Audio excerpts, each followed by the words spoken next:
ఇక ధర్మస్థలిలో దయ్యాలు వందల మందిని మాయం చేసిన నిశ్శబ్దం. నేత్రావతి నది ఒడ్డున లాడ్జిల్లో అడవుల్లో శవాలు, తవ్వకాల్లో బయటపడిన అవశేషాలు. 3 రోజులుగా సిట్ ఆధ్వర్యంలో తవ్వకాలు. జూలై 3న మాజీ పారిశుద్ధ కార్మికుడు పోలీసులకు ఫిర్యాదు. దేశాన్ని ఉలిక్కిపడేలా చేసిన ఆ ఫిర్యాదు ధర్మస్థల దర్యాప్తులో కీలక ముందడుగు. ఇక ఈ ధర్మస్థల ఏదైతే ఉన్నదో ఇక్కడ వందల మంది అమ్మాయిల శవాలు అక్కడ పాతిపెట్టడం జరిగింది, కాల్చివేయడం జరిగింది. అదేవిధంగా ఈ మాజీ పారిశుద్ధ కార్మికుడు ఎవరైతే కంప్లైంట్ ఇచ్చారో ఆ కంప్లైంట్తోని అతన్ని అదుపులోకి తీసుకొని కీలకమైన సమాచారాన్ని సేకరించడం కోసము తనకి కట్టుదిట్టమైన భద్రతతో పాటు అదేవిధంగా తనని అదుపులో పెట్టుకొని ఈ విచారణ చేపట్టి ఇప్పుడు దర్యాప్తులు చేసిన తర్వాత వందల కొద్ది నది ఒడ్డున లాడ్జిల్లో అదేవిధంగా అడవుల్లో శబ్దాలు వస్తూ ఏదైతే నిశ్శబ్దం చేసిన నిశ్శబ్దం రాని అడవి అయితే ఉన్నదో దాంట్లో మొత్తము పాతి పెట్టడం జరిగింది అడవిలో శవాలు. ఇట్లా తవ్వకాల్లో బయటపడిన అవశేషాలు ఏవైతే ఉంటాయో వాళ్ళు ఎప్పుడైతే పాతి పెట్టారో అవన్నీ అవశేషాలు అక్కడ విచారణ నిమిత్తము బయటపడతా ఉన్నాయి. మొత్తం ధర్మస్థలం మరణాల మిస్టరీ కేసులో కీలక పరిణామం చోటు చేసుకుంది. ఈ కేసు దర్యాప్తు చేస్తున్న సిట్ అధికారులకు తొలి ఆధారం లభించింది. దీంతో ధర్మస్థలలో జరిగిన సామూహిక ఖననం కేసు దర్యాప్తులో కీలక ముందడుగు పడింది. ధర్మస్థల సమీపంలోని అటవీ ప్రాంతంలో మృతదేహాలను పూడ్చినట్టు సమాచారం ఇచ్చిన ఓ మాజీ పారిశుద్ధ కార్మికుడు చూపించిన 13 ప్రదేశాల్లో సిట్ అధికారులు తవ్వకాలు చేపట్టారు. ఈ సందర్భంగా గురువారం ఒక ప్రదేశంలో మానవ అవశేషాలు బయటపడ్డాయి. ఇప్పటి వరకు ఈ కేసులో బయటపడిన తొలి ఆధారం ఇదే కావడం గమనార్హం. ఫోరెన్సిక్ బృందం అవశేషాలను ల్యాబ్కు పంపారు. కర్ణాటకలోని ధర్మస్థల దేశంలో హాట్ టాపిక్గా మారింది. ధర్మస్థలలో ఏం బయటపడతాయి దీని గురించే ఇప్పుడు యావత్ దేశం ఆసక్తిగా చూస్తోంది. దీనిపై సిట్ స్పెషల్ ఇన్వెస్టిగేషన్ టీమ్ దర్యాప్తును ముమ్మరం చేసింది. జూలై 3వ తేదీన కర్ణాటక మంగళూరు దగ్గరలోని ధర్మస్థల పోలీస్ స్టేషన్లో గుర్తు తెలియని ఒక వ్యక్తి ఇచ్చిన ఫిర్యాదు భారతదేశాన్ని ఉలిక్కి పడేలా చేసిన సంగతి తెలిసిందే.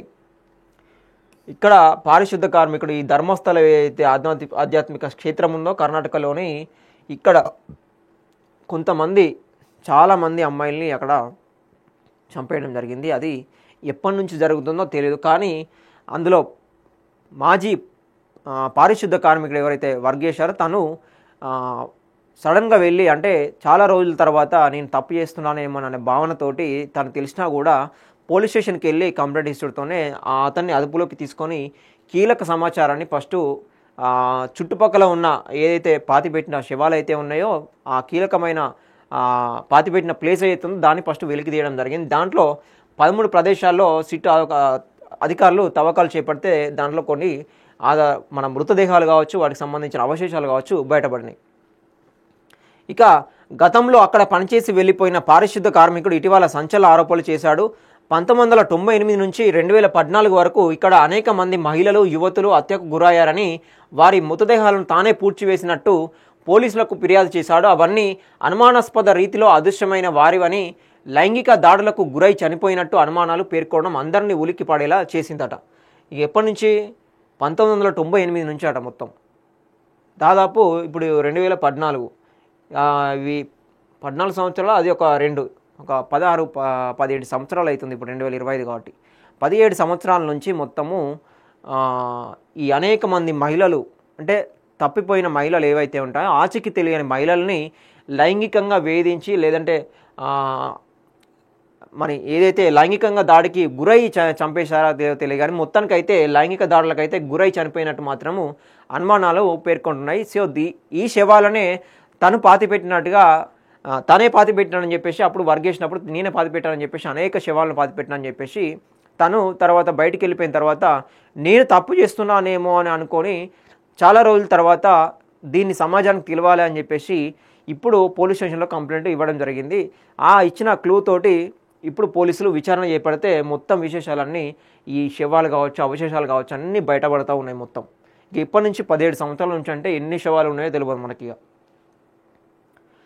ఇక నా చేతులతో నేను కొన్ని వందల శవాలను ధర్మస్థలలో అనేక చోట్ల పూడ్చిపెట్టాను. అందులో అండర్వేర్ లేని మహిళలు బడికి వెళ్ళే అమ్మాయిలు శవాలు కూడా ఉన్నాయట. ప్రాణభయంతో ఆ పని చేశాను అంటూ ఆ వ్యక్తి తన ఫిర్యాదులో పేర్కొనడమే దీనికి కారణమంట.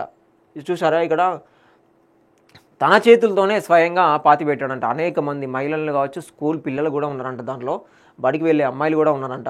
ఇక దీంతో ఇప్పుడు యావత్ దేశము ఒక్కసారిగా ఈ కర్ణాటకలో ఉన్న ధర్మస్థలి వైపు మాత్రము దీనిలో ఏం జరుగుతుందని చెప్పేసి మాత్రము ఉత్కంఠగా ఎదురు చూస్తూ ఉన్నారు. మరి దీని మీద సిట్టు విచారణ చేసిన తర్వాత ఎన్ని శవాలు ఉన్నాయి, అది 17 సంవత్సరాల నుంచి అంటే ఎన్ని శవాలు బయటపడతాయి, ఎంతమంది ఆచూకీలు బయటపడతాయి, ఎన్ని అవశేషాలు బయటపడతాయో కూడా తెలియని పరిస్థితి అనమాట.